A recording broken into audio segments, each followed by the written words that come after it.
അസ്സലാമു അലൈക്കും വറഹ്മത്തുള്ളാഹി വബറകാതുഹു. അൽഹംദുലില്ലാഹി റബ്ബിൽ ആലമീൻ വസ്സലാത്തു വസ്സലാമു അലാ അഷ്റഫിൽ മുർസലീൻ വഅലാ ആലിഹി വസഹ്ബിഹി അജ്മഈൻ. അമ്മാ ബഅദ്. അല്ലാഹു സുബ്ഹാനഹു വതആല നമ്മെ എല്ലാവരെയും രക്ഷകർത്താക്കളിൽ ഉൾപ്പെടുത്തി അനുഗ്രഹിക്കട്ടെ. നമ്മിൽ നിന്ന് പോയ പിഴവുകൾ അല്ലാഹു പുറത്തു മാഫാക്കി തരുമാറാകട്ടെ. സ്നേഹ ആദരവുകൾ നിറഞ്ഞ സയ്യിദന്മാരെ, ഉസ്താദുമാരെ, സഹോദരി സഹോദരന്മാരെ, ബഹുമാനപ്പെട്ട തഴവ ഉസ്താദ് രചിച്ച അൽ മവാഹിബുൽ ജലിയ എന്ന ഗ്രന്ഥം ആണ് പാരായണം ചെയ്യുന്നത്, വിശദീകരിക്കുന്നത്. ആദാബുൽ മസാജിദ് എന്നതിൻ്റെ 8ാമത്തെ ഭാഗമാണെന്ന് വിശദീകരിക്കുന്നത്. അള്ളാഹു തഴവ ഉസ്താദിന് സ്വർഗത്തിൽ ഉന്നതമായ ദറജ കൊടുത്ത് അനുഗ്രഹിക്കട്ടെ. നമ്മളിൽ നിന്നും മൺമറഞ്ഞ നമ്മുടെ മാതാപിതാക്കൾ, ഗുരുവര്യന്മാർ, സഹോദരന്മാർ, ബന്ധുമിത്രാദികൾ എല്ലാവർക്കും സ്വർഗത്തിൽ അള്ളാഹു സ്ഥാനം നൽകി അനുഗ്രഹിക്കട്ടെ. മക്തൂബത്തിന് ഇഖാമത്തും കൊടുക്കുന്നതായി, എന്നാൽ തഹിയ്യത്തു വേണ്ട മക്റൂഹുള്ളതായി. അപ്പോൾ നമ്മൾ പള്ളിയിൽ പ്രവേശിച്ച സമയത്ത് ഫർദ് നമസ്കാരത്തിന് ഇഖാമത്ത് കൊടുക്കുന്നു, എന്നാൽ അവിടെ തഹിയ്യത്ത് നിസ്കരിക്കാൻ പാടില്ല, കറാഹത്താണ്. നേരെ മറിച്ച് നമ്മൾ എന്ത് ചെയ്യണം? ഇഖാമത്ത് കൊടുത്ത ഫർദ് നിസ്കാരത്തോട് നിസ്കരിക്കാൻ വേണ്ടി നമ്മൾ ചേർന്ന് നിൽക്കണം. ഇഖാമത്ത് കൊടുക്കുന്നില്ല, പള്ളിയിൽ ചെന്നപ്പോൾ സമയമുണ്ട്, ജുമയ്ക്കാണെങ്കിൽ ഖുതുബ ഓതുന്ന സമയമാണെങ്കിൽ പോലും 2 റക്അത്ത് തഹിയ്യത്ത് നിസ്കാരം നിർവഹിക്കൽ നമുക്കൊക്കെ സുന്നത്തുണ്ട് എന്ന് മനസ്സിലാക്കുക. എന്തെങ്കിലും അഴുക്കൊന്ന് കണ്ടാൽ കണ്ടവൻ നീക്കൽ വുജൂബാണെന്ന് മസ്ജിദിൽ നിന്നുടൻ, പ്രത്യേകം അതിന് ആളുണ്ട് എന്ന സ്വഭാവമിൽ, ശരിയല്ല ശ്രദ്ധിക്കാതെ കണ്ടൊഴിയുന്നതിൽ.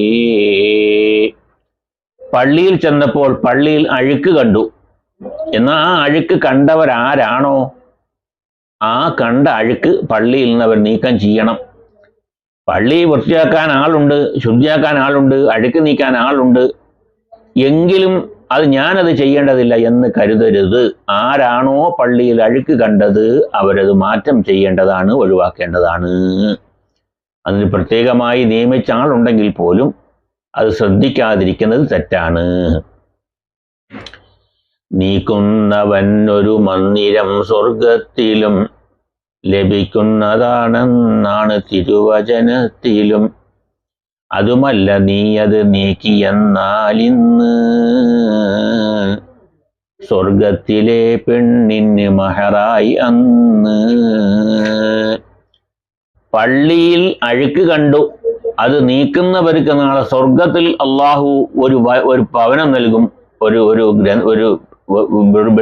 ഒരു താമസിക്കാനുള്ളൊരു ഭവനം.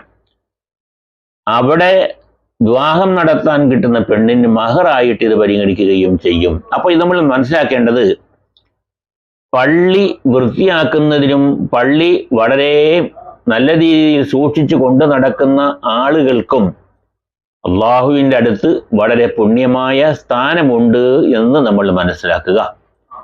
ഭൗതികമായി കൊണ്ട് അവർക്ക് കിട്ടുന്ന വേതനങ്ങൾ വളരെ കുറവാണെങ്കിൽ പോലും അള്ളാഹുവിൻ്റെ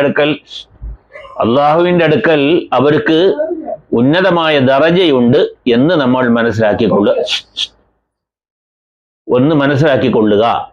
വേതനം കുറവാണെങ്കിലും നാളെ പരലോകത്ത് വെച്ച് അള്ളാഹുവിൻ്റെ അടുക്കൽ അവർക്ക് എന്തുണ്ട്? നല്ല സ്ഥാനമാനങ്ങളുണ്ട്. പള്ളി പരിപാലനം ചെയ്യുന്ന, വൃത്തിയായി സൂക്ഷിക്കുന്ന അതിനുള്ള ആൾക്കാർക്ക്.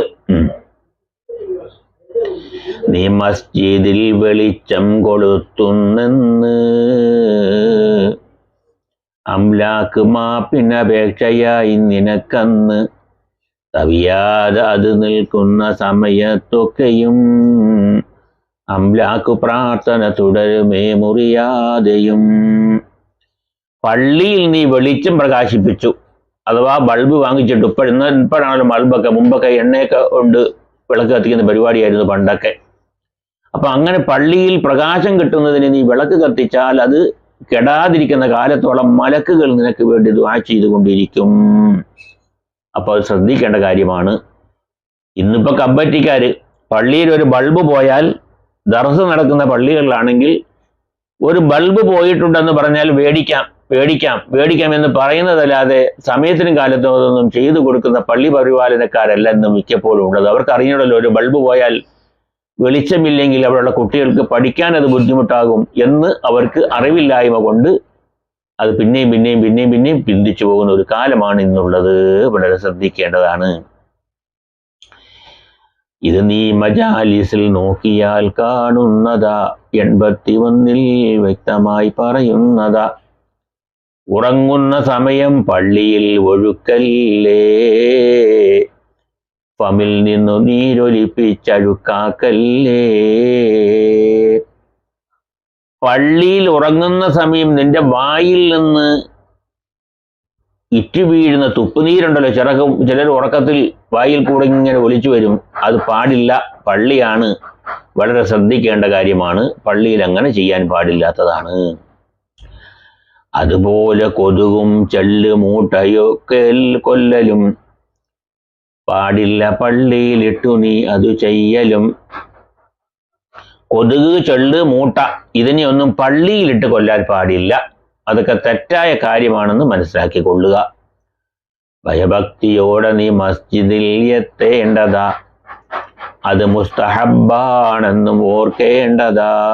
അത് മുസ്തഹബാണെന്നതും ഓർക്കേണ്ടതാ. വളരെ ഭക്തിയോട് ഭവ്യതയോടുകൂടി മാത്രമേ പള്ളിയിൽ കിടക്കാവൂ, പള്ളിയിൽ പ്രവേശിക്കാവൂ. ആരാവാരങ്ങൾ വെച്ചുകൊണ്ട്, അട്ടഹാസം വെച്ചുകൊണ്ട്, കളിതമാശകൾ പറഞ്ഞുകൊണ്ട് പള്ളിയിൽ പ്രവേശിക്കരുത്. പള്ളിയിൽ താമസിക്കുന്ന സമയങ്ങളിലും അതൊന്നും ചെയ്യാൻ പാടില്ല. ഭയഭക്തിയോടുകൂടി മാത്രമേ പള്ളിയിൽ പ്രവേശിക്കാൻ പാടുള്ളൂ. സൂറത്ത് ഹുജറാത്തിൽ മസ്ജിദ് നബവിയിൽ പോകുന്നതിനെ സംബന്ധിച്ചും കയറുന്നതിനെ സംബന്ധിച്ചും ഒക്കെ സൂറത്തുൽ ഹുജറാത്തിൽ പറയുന്നുണ്ട്. നബി സല്ലല്ലാഹു അലൈഹി വസല്ലം തങ്ങൾ അന്തി ഉറങ്ങുന്ന സ്ഥലമാണ്, നിങ്ങളത് ശ്രദ്ധിച്ചു കൊള്ളുകണം, നിങ്ങളുടെ അമലുകളൊക്കെ പൊളിഞ്ഞു പോകുമെന്ന്.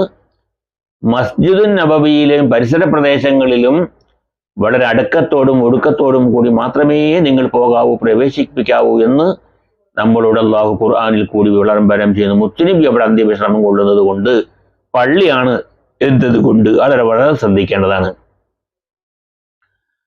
മുസ്തൻസിർ ഒരു ദിനം വാഹനം കയറുന്നതായി, ജുമുഅ ദിനം താൻ പള്ളിയിൽ പോകുന്നതായി. മുസ്തൻസിർ വഴിമധ്യ രാജനുമെത്തിയപ്പോൾ അകലെയായി, ഒരു ശബ്ദവും കേൾക്കുന്നതെന്തെന്നുള്ളതായി.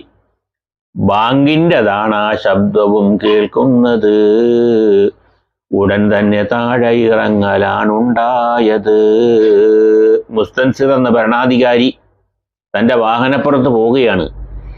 അങ്ങനെ പോകുന്ന സമയത്ത് ദൂരെ എവിടെയോ ഒരു സൗണ്ട് കേൾക്കുന്നു. എന്താണ് ആ സൗണ്ട് എന്ന് വെച്ചാൽ പള്ളിയിലുള്ള ബാങ്കാണ് എന്ന് പറഞ്ഞു.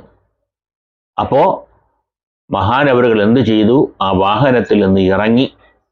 ആ ബാങ്ക് കേട്ട ശബ്ദത്തെ ബഹുമാനിച്ചുകൊണ്ട്, അള്ളാഹുവിൻ്റെ ഇബാദത്ത് ചെയ്യുന്നതിനുള്ള വെളിയാണമാണല്ലോ എന്ന് കരുതിക്കൊണ്ട് പറഞ്ഞുകൊണ്ട്, ആ ശബ്ദം കേട്ട സമയത്ത് തന്നെ തൻ്റെ വാഹനപ്പുറത്ത് നിന്ന് മഹാനവറുകൾ ഇറങ്ങി. അതായിരുന്നു അവരൊക്കെ ചെയ്തിരുന്നത്. പിന്നീട് പതിവായി വാഹനം കയറാതെ, ജുമഅയ്ക്ക് കാൽനട തന്നെയായി കുഴയാതെ. ജുമഅയ്ക്ക് പോകുമ്പോൾ പിന്നീട് വാഹനത്തിൽ പോകൂല, കാൽനടയായിട്ടാണ് മഹാനവറുകൾ പോയിക്കൊണ്ടിരുന്നത്. നമ്മൾ കാൽനടയായി പള്ളികളിൽ പോകുമ്പോൾ ഓരോ കാൽനടയുടെ ഓരോ ചുവട്ടടിക്കും അതനുസരിച്ചുള്ള കൂലി നമ്മൾക്ക് കിട്ടും. നമ്മുടെ പാപങ്ങൾ അല്ലാഹു പൊറുക്കും എന്നാണ് പറഞ്ഞിട്ടുള്ളത്. അതുകൊണ്ട് മര്യാദയോടെ അതബോടെ കൂടെ ആയിരിക്കണം പള്ളിയിൽ പോകേണ്ടതും പള്ളിയിൽ പ്രവേശിക്കേണ്ടതും. അല്ലാഹു സുബ്ഹാനഹു വ തആല നമ്മെ എല്ലാവരെയും രക്ഷദാസന്മാരിൽ ഉൾപ്പെടുത്തി അനുഗ്രഹിക്കട്ടെ. നമ്മളിൽ നിന്ന് വന്നുപോയ പിഴവുകൾ അല്ലാഹു വിട്ടുകൊടുത്ത് മാഫാക്കി തരുമാറാകട്ടെ. നമ്മളിൽ നിന്ന് മൺമറഞ്ഞ നമ്മുടെ മാതാപിതാക്കൾ, ഗുരുവര്യന്മാർ, സഹോദരന്മാർ, ബന്ധുമിത്രാദികൾ, ഇഷ്ടജനങ്ങൾ, കൂട്ടുകാർ എല്ലാവരുടെ ഖബർ ജീവിതം അല്ലാഹു സന്തോഷത്തിലും റാഹത്തിലുമാക്കട്ടെ. സ്വർഗത്തിൽ നിന്നുള്ള വാതിൽ അവരുടെ ഖബറിലേക്ക് അല്ലാഹു തുറന്നു കൊടുക്കട്ടെ. മഖ്ബൂലും മബ്റൂറുമായ ഹജ്ജും ഉംറയും സിയാറത്തും കുടുംബസമേതം നിർവഹിക്കാൻ അല്ലാഹു തൗഫീഖ് നൽകട്ടെ. അവസാനം വരെയും അല്ലാഹുവിന് ആരോഗ്യത്തോടെ നമുക്ക് ഇബാദത്ത് ചെയ്യാനുള്ള തൗഫീഖ് അല്ലാഹു നൽകട്ടെ.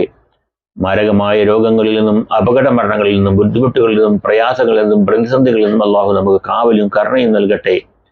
മഖ്ബൂലും മബ്റൂറുമായ ഹജ്ജും ഉംറയും സിയാറത്തൊക്കെ നിർവഹിച്ച് വെള്ളിയാഴ്ച രാവിലോ വെള്ളിയാഴ്ച പകലിലോ മരണം ഖൈറാകുന്ന സമയം കലിമത്ത് തൗഹീദ് ഉച്ചരിച്ചുകൊണ്ട് മരണപ്പെടാൻ, മരണസമയം മദീനയിലെത്താൻ അല്ലാഹു തൗഫീഖ് നൽകട്ടെ.